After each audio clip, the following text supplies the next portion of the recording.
ప్రియమైన అన్నలారా, విద్యార్థి మేధావులారా, ఏదైతే వామ్చింగ్ దాదాపు 21 రోజుగా తను ఏదైతే పేపర్ లీకేజీకి సంబంధించిన వాళ్ళను అరెస్ట్ చేయాలని చెప్పేసి, శిక్షించాలని చెప్పేసి, అట్లాగే కేంద్ర విద్యాశాఖ మంత్రి తన పదవికి రాజీనామా చేయాలని, సస్పెండ్ చేయాలని చెప్పేసి ఏదైతే వాళ్ళు నిరసన తెలుపుతూ దీక్ష కూర్చున్నారో ఆ దీక్షను నిన్న భగ్నం చేయడం అనేది మేము నిరసిస్తున్నాం, ఖండిస్తున్నాం.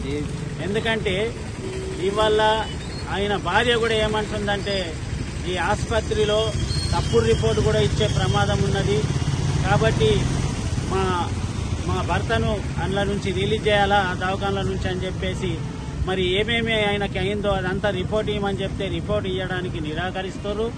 అట్లాగే ఆయనను అక్రమంగా అరెస్ట్ చేసి తీసుకుపోవడం అనేది చాలా అన్యాయము.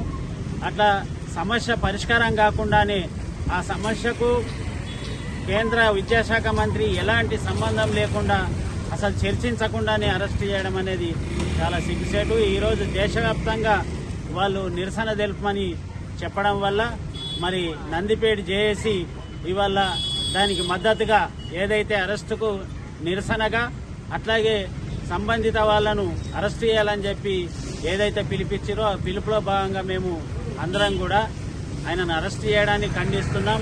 అట్లాగే వాళ్ళు ఎవరైతే దోషులు ఉన్నారో వాళ్ళని శిక్షించాలా, కేంద్ర విద్యాశాఖ మంత్రి రాజీనామా చేసేదాకా ఈ పోరాటం ఆగదని చెప్పి తెలియజేస్తున్నాం.